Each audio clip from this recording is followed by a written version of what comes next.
Hey everybody, welcome back to Slingin Dirt. Boy, we got another big show today. The race for dirt, we're going to be talking about that. Yeah, I just looked through the email about it, and I think that's something that's going to be pretty interesting for a lot of people out there. Yep, we're going to be talking about that. We're going to have our driver interview. We're going to have Songer Says, and a little bit more, so stay tuned. Slingin Dirt, we'll be right back.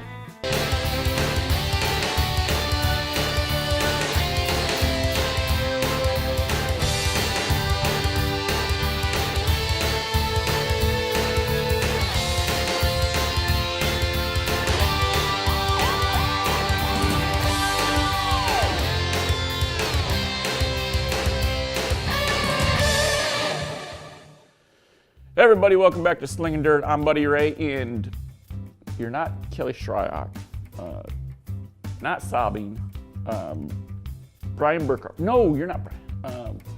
Scott Bloomquist. No, you're too pretty to be Scott Bloomquist. Oh, I don't Is your name Shaniqua? No. Skin's too light. Oh, okay, all right. I'm Matt Dennis, guys. So I tell you what, let's just get right to it. Big deal. Normally here in the last season on Slingin Dirt, we don't talk about too much as to what goes on inside Joe's, even though Joe's Karting does sponsor the show. But this is pretty big, and it's pretty relevant to what we talk about on the show here. It's called the Race to Dirt race. Now, and it is literally the race to the dirt race. It is. You have to race to get to the dirt. And what we're talking about is the Kenny Wallace Dirt Racing Experience is coming to a bunch of area tracks right around the Omaha area. So pay very close attention to what I'm about to tell you, because even if you go to the Joe's Karting YouTube page, there will be a video about this as well. Starting April 15th, which was a few days ago, you can come inside Joe's and you can buy the Race for Dirt race. Now, this is going to be a weight-adjusted race, meaning it doesn't matter if you're 300 pounds or 100 pounds. Either way, you have to run very well. So what you do is you come in, you buy the Race for the Dirt race. It's $25 plus tax. When you buy the race, we immediately scale you. We do have a digital scale. It goes down to 1/10 of a pound. We scale you, you go out, you run your race. When you get done running your race, we don't care what position you're in. We're looking at your fastest lap time. And then what we do is between April 15th and then the end of July, because August 1st is when we have to come up with the winners. At the end of July closing, we look at all those lap times from the Race of the Dirt race promotion. Whoever's got the fastest weight-adjusted time, that person's going to win their chance to drive a late model, a modified, or a sprint car for 5 laps at either US 30, Eagle Raceway, or I-80 Speedway. Now let me ask you this, if you win that, what class are you running and what track do you want to run at? Because when you win this, you get to pick what class car you want, what track you want, and even what date you want to do this on. I think if I wanted, I'd wind up doing the modified because I can at least see over the front end on it. I'm kind of short. That's funny. I never thought about that. And then as far as a track, I'd probably do I-80. Why I-80? I like the bigger track. Now, if you think about this, even before we started recording, you said this was a hell of an idea. You have Eagle Raceway, high banked, 1/3 mile. You got US 30, 3/8 mile, not so banked. It's not, I wouldn't call it flat, but it's got a little bit of banking, but it's a 3/8. And then you got the monsters, I call it I-80 Speedway, high banked, 4/10 mile. So it really kind of depends on what class you want to drive. Me, I've already driven a modified. So I'm like, my wife won't let me own a sprint car, so this might be a good opportunity for me to go drive a sprint car for 5 laps. Now, when you do this, there's going to be a 45-minute classroom instruction at the track. They're going to go over the safety equipment, what to do, what not to do, how to run the car, stuff like that. And then you physically drive the cars for 5 laps. You get to sit down in a modified or a late model or a sprint mat. Do you ever forget that experience? No. No. Now, back at Joe's, what we're going to do, now pay attention to this. If I sell 1 to 30 sprint, or actually if I sell 30 races, these Race for the Dirt races, I'm going to award the highest or the lowest weight adjusted time winner that experience. But if I sell 31 to 60 of these races, I'm going to take the top 2 names. If I sell 61 to 90 races, I'm going to take the top 3 names. And then 91 through 120, if my math is correct. If I sell 91 to 120 races, I'm going to take the top 4 names, and they can pick and choose, and they don't have to do it all together. One guy could do Eagle, one guy could do I-80, 2 guys could do US 30. It's up to you. All this is going to be on the Joe's Karting page. Also, you're not limited as to how many times you can run this race. It's just let it be known that when you want to run for it, you have to tell the ladies up front or whoever's cashiering at Joe's, I want to race for the dirt, because we have to scale you. That's important. If you go up there and then you're like, well, I wanted to qualify this race, that's not how it works. You have to tell them, I want to race for the dirt, I want to qualify. You can do it as many times as you want. It's just $25 a race. Tell them in advance when you're paying for your race, this is the specific race that I want to. And this isn't limited to a one-time deal or a once a week. You can run it 100 times a week if you want to. It's just $25 a race. And it's not limited to just the dirt community. It's open to anybody and everybody. Yep.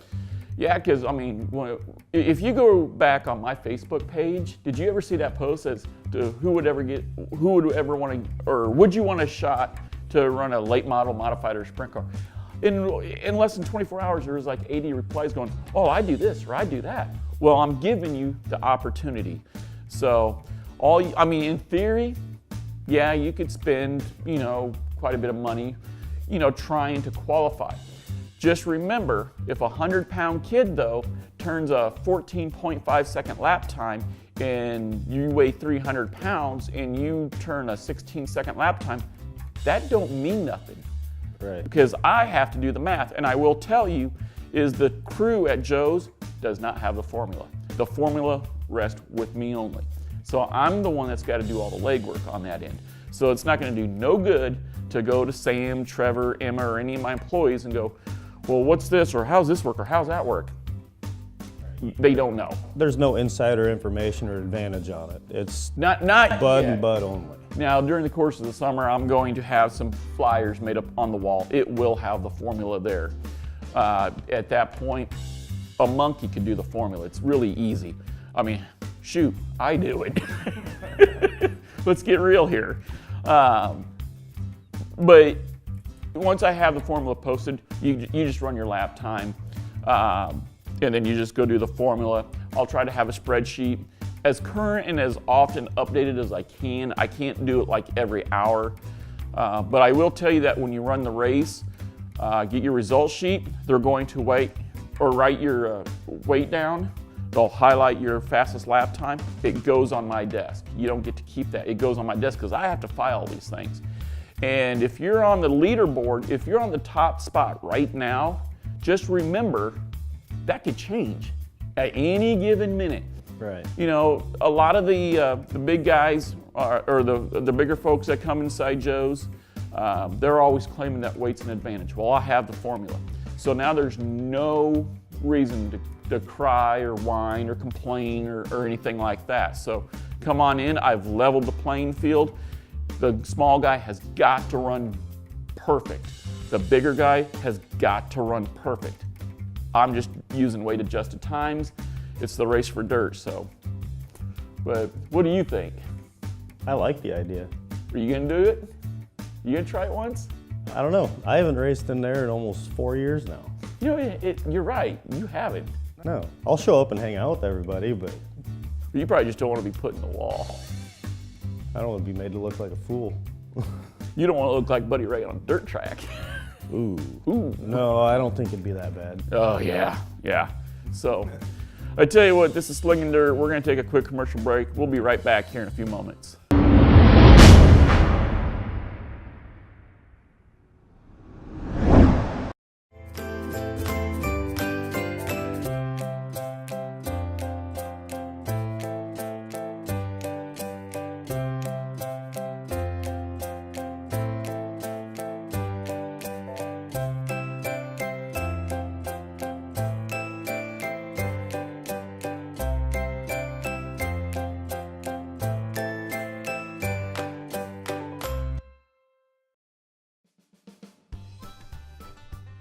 Hey everybody, welcome back to Slingin Dirt.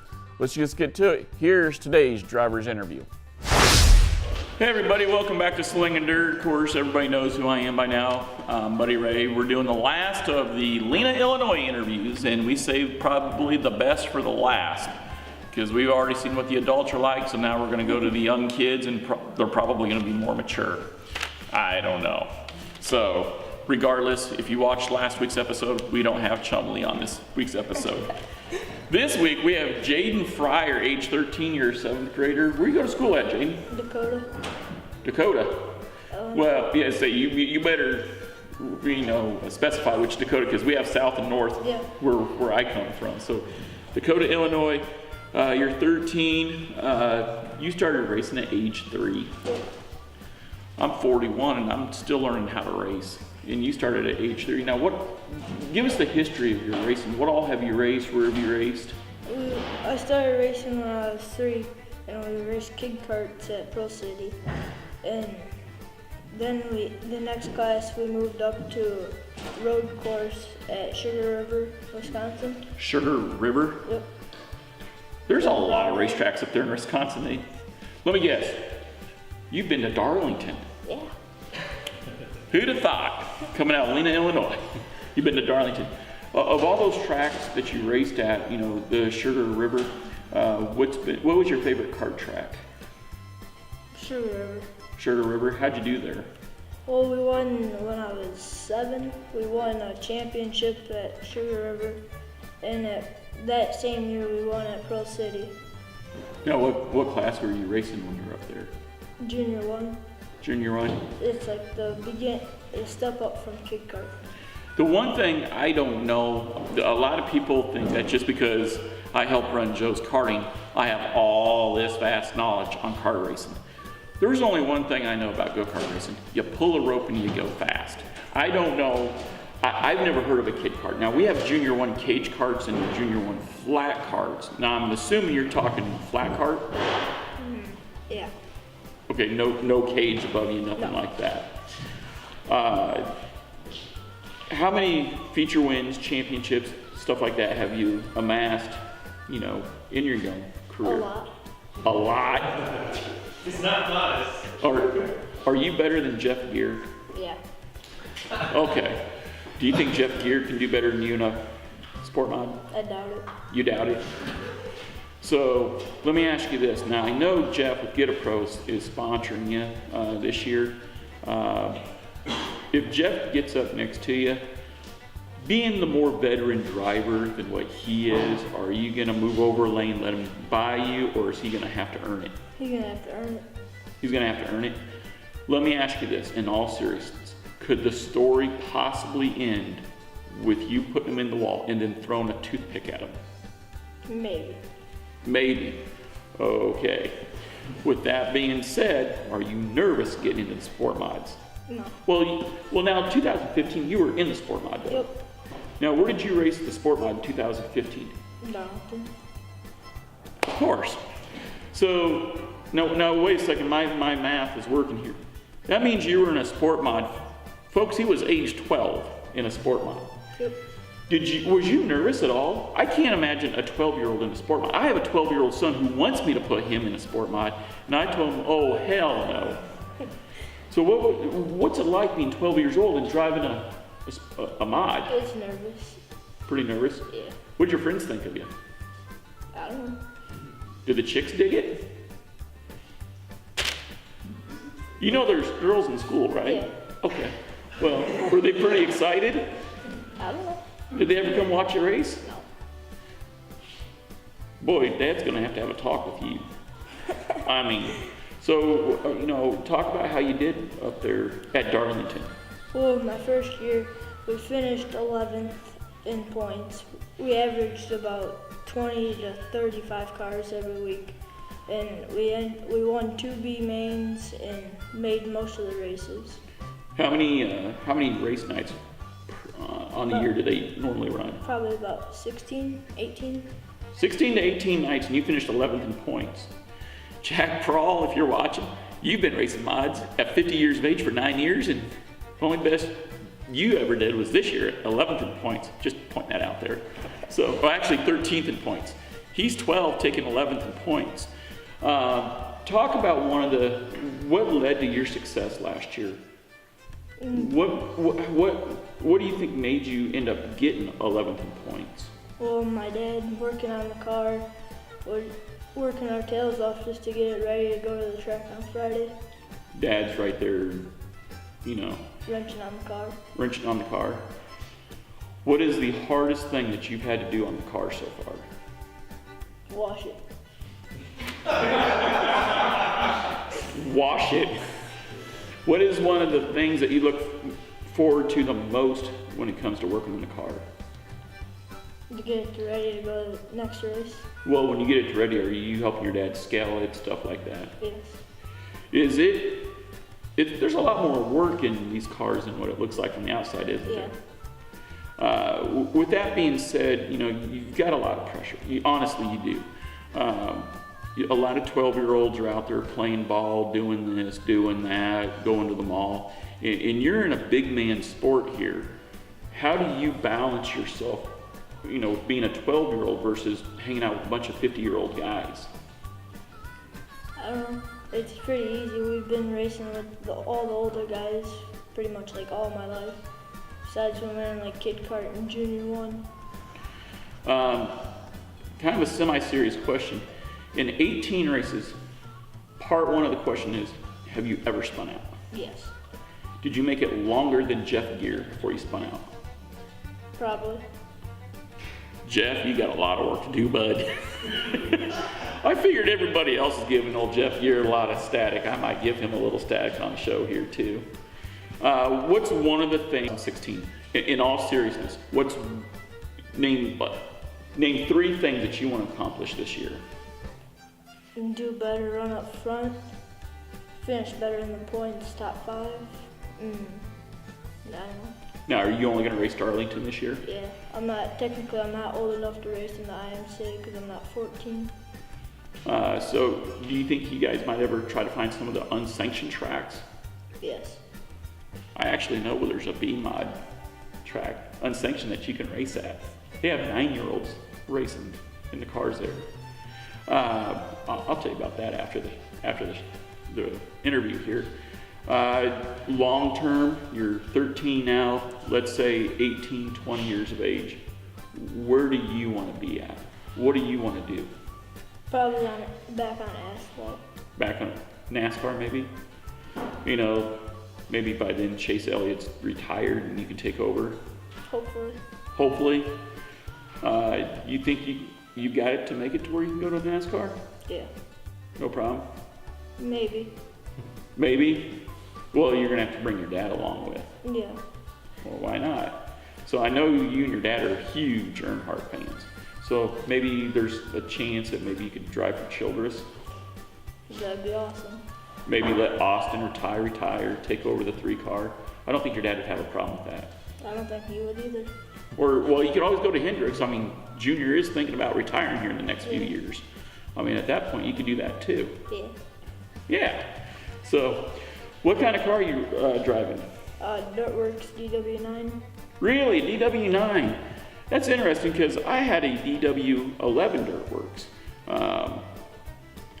which a DW11, from what I was told, is a lot like a DW8. A lot of DW9s didn't have a lot of success. So what do you like about your DW9?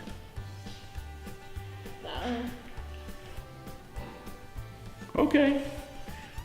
Boy, you're pretty mysterious. So anybody you want to thank out there? My dad, all the sponsors, my mom. Let's talk about your sponsors. Well, somebody's over there pointing at them. List all your sponsors.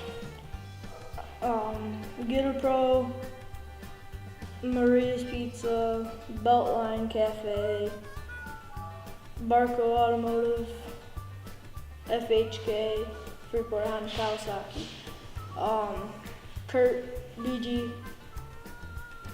who else? Hooker Harness, that's a big one. Oh yeah, Hooker Harness, you might want to mention that one. Not that the rest aren't important, but that one's pretty major. He's the #1 sponsor. He bought our driving suit for us, and it keeps us safe. Oh, And yeah. the seatbelts. Have you ever found at age 12, tell me something that you've gone around and you looked at other drivers' cars and you're going, why are they doing this? You know, something that's really shocking. Have you seen a lot of unsafe, a lot of just rigged cars? So, I mean, you're 12 years old and you've noticed that. I'm 41 and I've seen guys with literally baling wire wiring their seats to their chassis. I have seen that in 20 years. Now, I'm pretty proud of Jeff Gear because his seats aren't like that. His seats cost more than I'm making a year here. With that being said, does your dad do a pretty good job on educating you on what to do and what not to do on the car? So, tell you what, 2016's here. If somebody wants to follow you, see how you're doing in the car, how do they follow you? Follow us on Jaden Fryer Racing on Facebook. We update it weekly, and after the races, we'll let you know how we did. On that Jaden, just so people, because I've seen Jaden spelled a lot of different ways. How do you spell Jaden? Jaden. Jaden? Okay, and then Fryer? Fryer. Oh, okay, that's pretty easy. I've seen that spelled a lot of different ways too, though. So next year you're going to be 14. If you can go to IMCA, Darlington again? No. There's somebody out of this shop that's not going to go to Darlington. Where do you want to go? Mainly Farley and Dubuque. Farley and Dubuque. Where's the racetrack at in Dubuque? I know where it's at in Farley, but where's it at in Dubuque? Iowa. Well, I know Dubuque's in Iowa. It's in the fairgrounds. Oh, okay. Well, we stayed there last night, and I didn't know there was a racetrack there. So I just thought it was Farley, and, then I thought Cedar Rapids, that's down in Davenport. 14 years of age, you're going into IMCA. Are you going to stay in the sport mod, or do you want to get to A-mod? We'll eventually get there. But the first year in the IMCA, we're going to try and run for Rookie of the Year. Oh, there you go.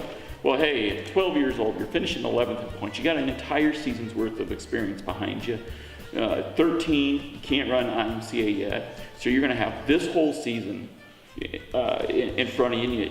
You should only get better as each season comes. So, I could see you getting 8th, 9th place in points. 2014, you should be running right up there for the Rookie of the Year, no problem. So, best of luck.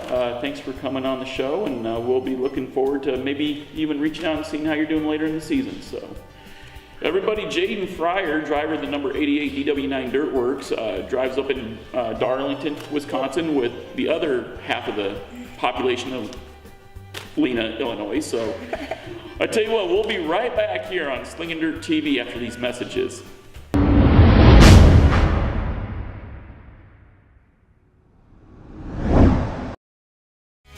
Joe's Karting is the Metro's fastest indoor karting facility. Come to Joe's to experience speed, join the competition, and ride the fastest indoor track around. Our professionally designed indoor karting track is perfect for arrive and drive racing, race classes, and racing competitions. We offer affordable pricing options, membership packages, event outings, and so much more. Stop in today to get registered for your next race, and don't forget to like us on Facebook for deals, giveaways, and more. Visit us online at joeskarting.com.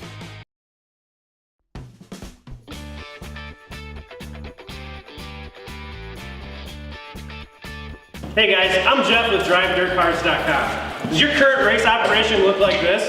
Well, if it does, give us a call at 815-990-2657. We're actually financing Harris race cars and CMC crate motor connection crate motors for your racing operation. Our payments range anywhere from $200 to $350 a month. If you'd like to get a new motor or you'd like to get a new chassis, give us a call, 815-990-2657.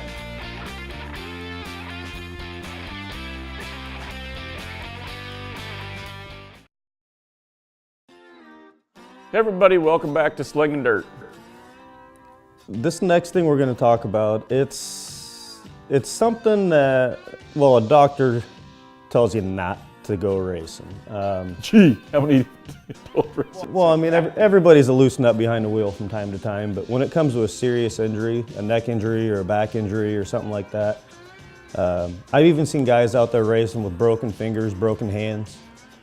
But necks and backs is something that you don't want to play around with. No, not in our sport. And I know a couple guys out there, they've had back surgery and they're out there running and the doctor's always telling them, don't do it, get out of it, you're gonna be in a wheelchair. And like most race car drivers, you're hard-headed and you wanna go out and race anyways. And actually there's somebody right now that they're not sure what's gonna happen with them. They may or may not have to have a surgery in the next few weeks. And it's gonna play out on the whole rest of the season for the guy.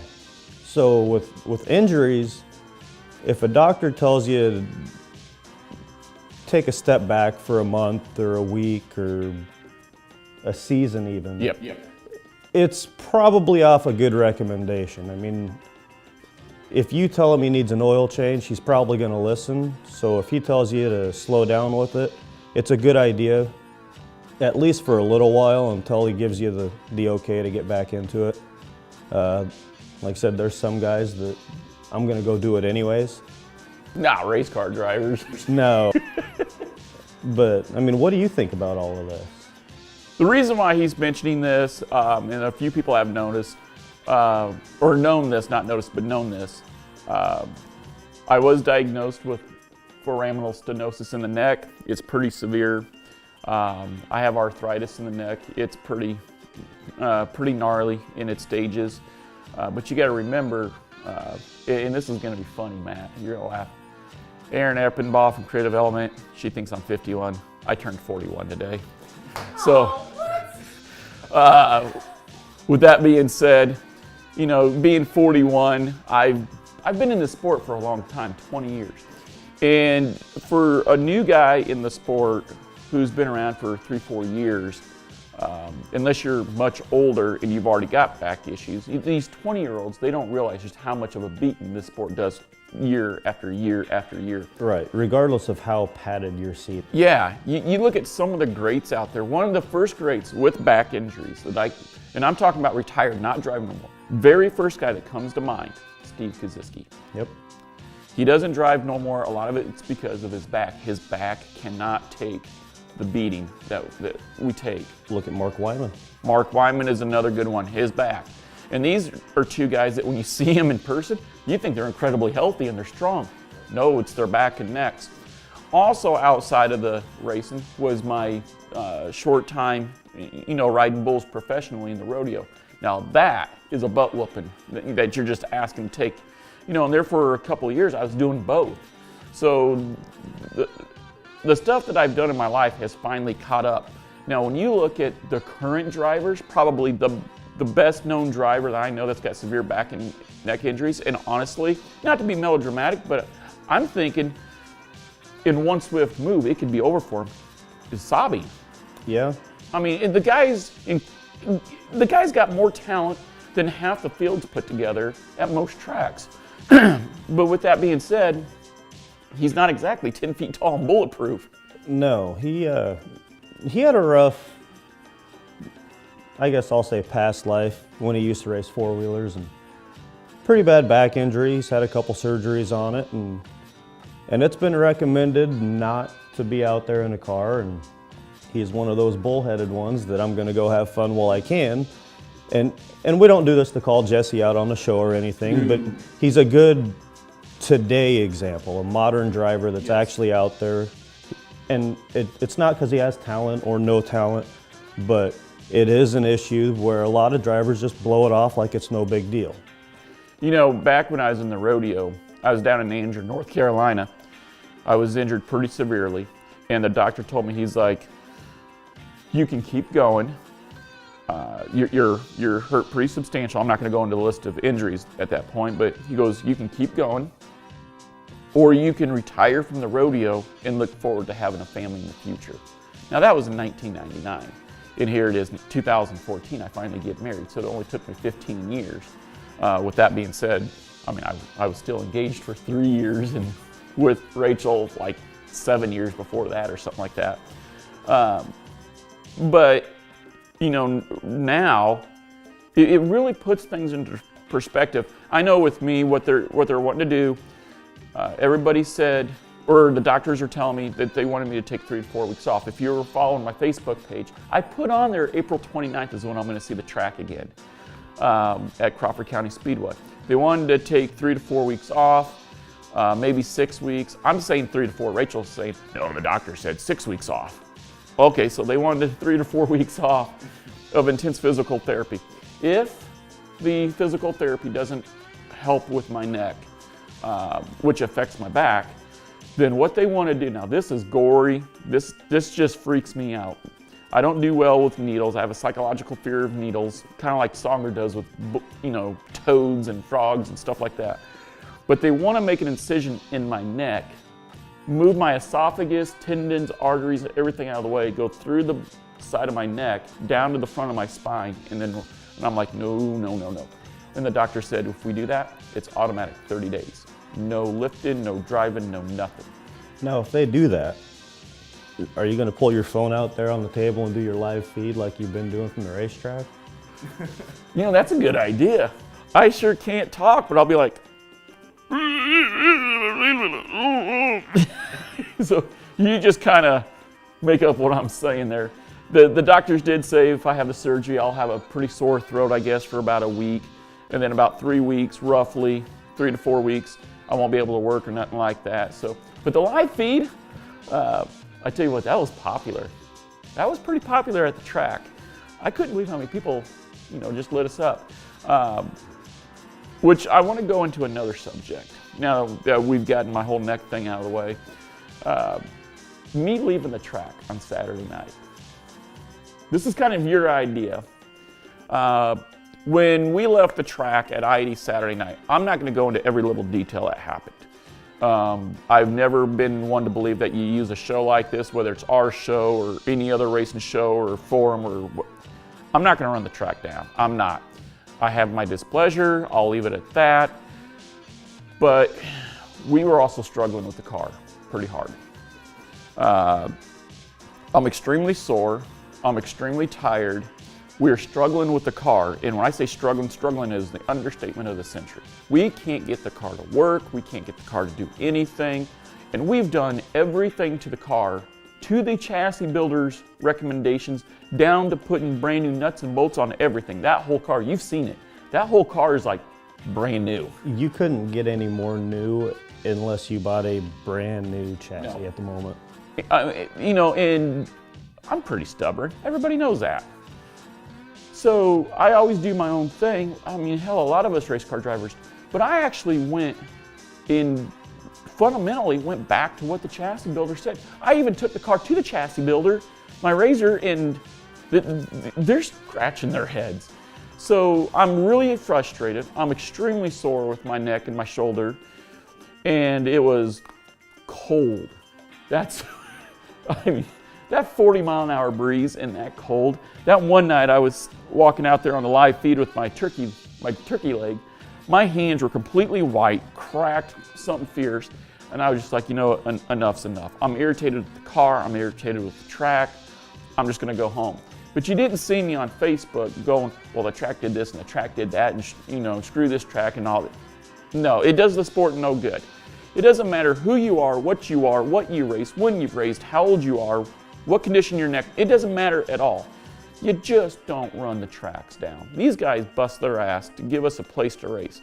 If you're unhappy, just load up and go home. That's all there is. Well, and like your situation, we don't need to go into details about it, but it's one of those, if one person can, you need to let them all do it. If nobody can do it, then nobody can do it. Whether it be driving down into the pits to drop parts off or grab a couple fuel jugs to go to the gas station and fill them up, it needs to be known that it's either all or none. And I can see if it's 3 or 4 hours before the races even start. All right, run down, get your stuff, be done with it real quick. But if it's 10 minutes before race time, sorry about your luck. Yeah. Yeah, if the races are, if they're getting lined up to go out for hot laps or shoot, the heat races are even going, at that point, absolutely. Sorry about your luck, you're gonna have to walk. But you have, like you said, what you do for one, you're gonna have to do for all. You can't pick and choose who gets to do this, who gets to do that. And then even more so, to take it a little bit further, when a track has been doing something a certain way for years, and then all of a sudden you can't do it, but you're watching other people do it, there's two different things going on there. One, you've been doing it for years. Second of all, you're still picking and choosing who does what. And I don't believe in that. You know, I don't know if I've ever, well, I will admit, I got quite the temper. So I've gotten mad at the tracks, but I don't get mad at the tracks just to get mad at the tracks. I don't go around just blowing off steam. You've always got a damn good reason when you blow up, and it takes a lot to get you to blow up. Yeah. Usually I'm just known as the laid-back, goofy old bud. But yeah, my dad always told me before he died, if you get mad and you blow up, you better make sure you have a damn good reason for getting mad. Or otherwise it makes you look like a jackass. So.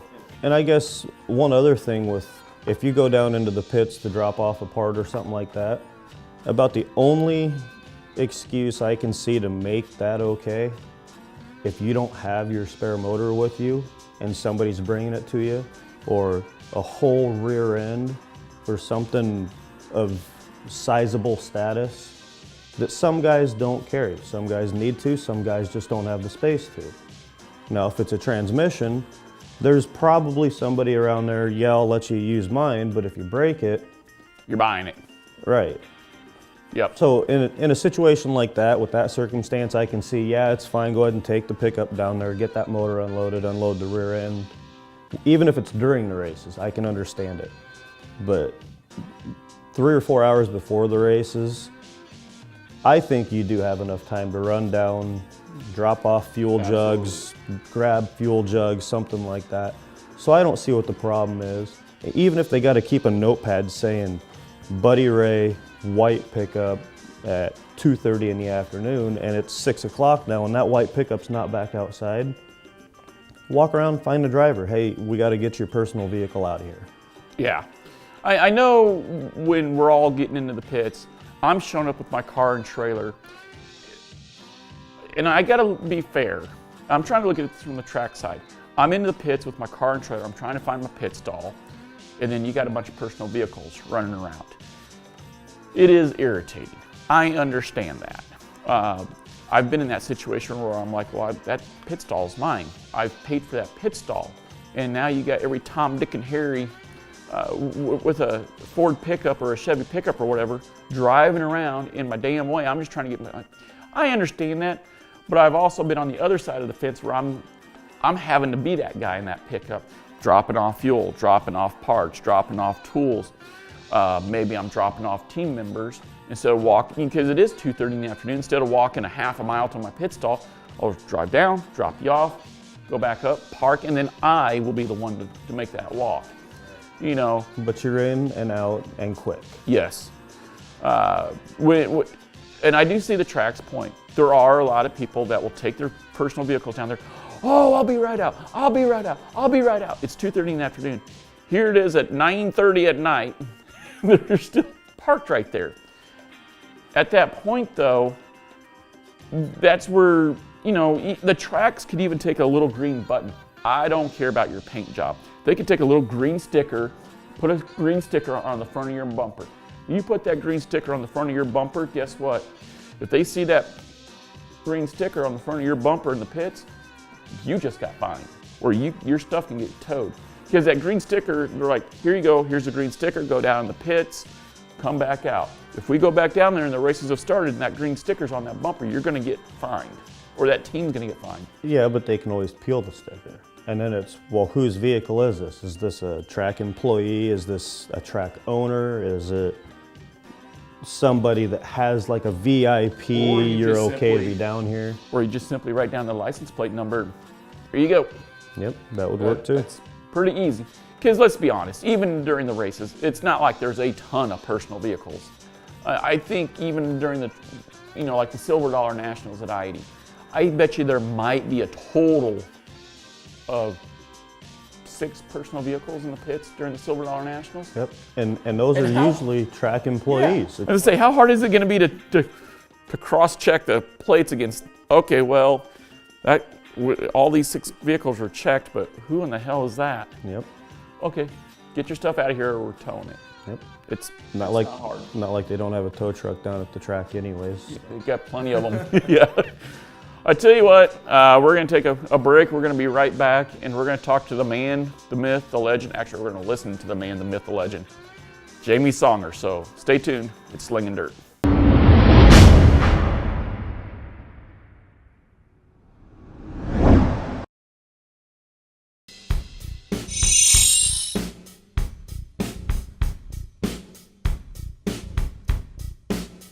Come to Diamond Auto Detailing to get your car showroom shine again for $149.99.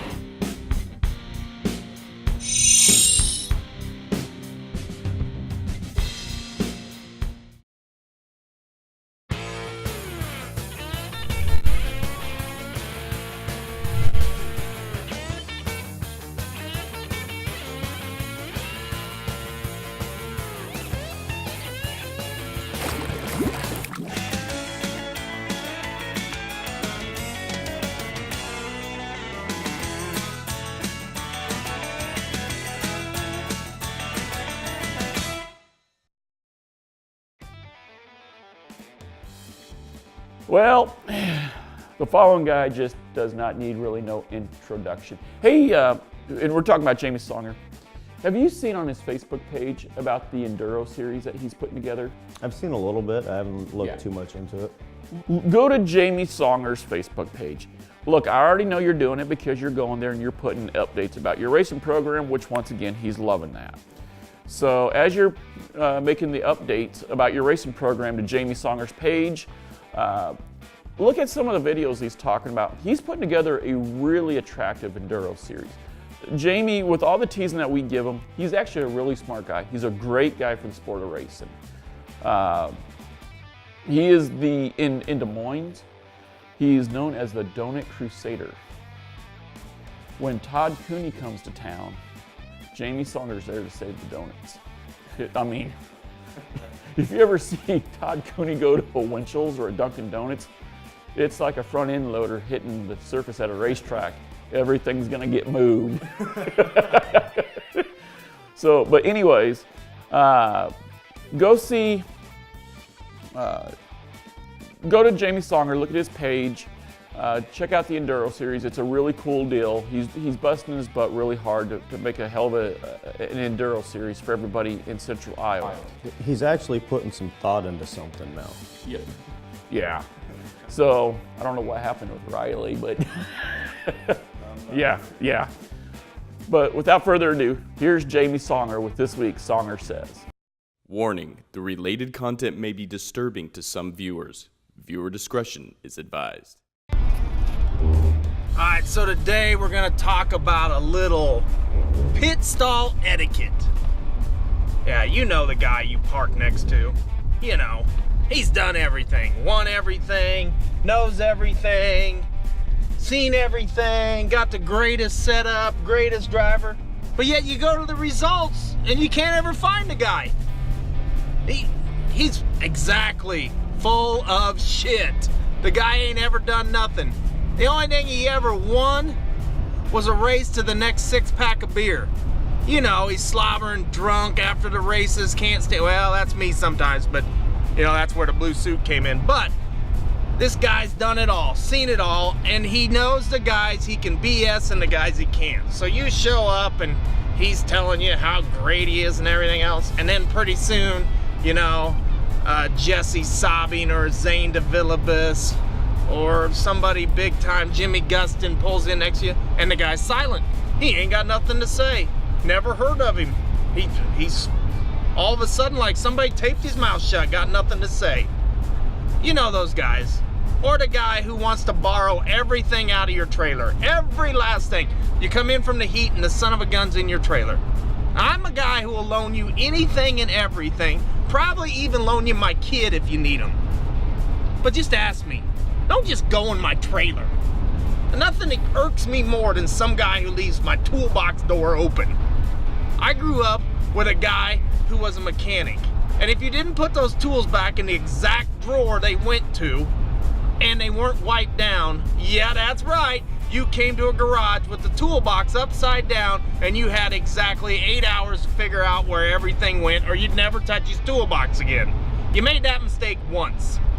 So some of these guys, you know, they borrow this, they borrow that, you know, and then, hey, this is what I really love. Hey man, could you get me a tranny, dude? I just need a tranny for tonight. I broke the tranny. Help me out, man. And then you can't find dude or man or bro. Can't find him nowhere. Nor your tranny. Jackass forgot he borrowed your tranny. Now I know, Shannon Anderson, I borrowed a torque converter many years ago and forgot about it till this spring. So I'm a little guilty of that. But you know the guy, you've always loaned him something and he never ever remembers to turn it back in. Ever. Ever. Yeah. So the next time you go to the racetrack and you want to be that blowhard, or you want to borrow a guy's tools without asking, just think. Just very seldom in your life will you hear Songer's voice in the back of your head and it'd be a good thing. But the next time you're at the racetrack and you want to just walk into somebody's trailer or tell somebody how great you are when you've won nothing ever, just think of Songer's voice in the back of your head saying, "You're a jackass!" Well, good old Jamie Songer, another good old Songer says. So, I tell you what, everybody, it's been Matt Dennis, I'm Buddy Ray. This has been Slingin' Dirt. We got the new backdrop. The set's finally starting to come together. So we look forward to seeing you next week. So, see ya.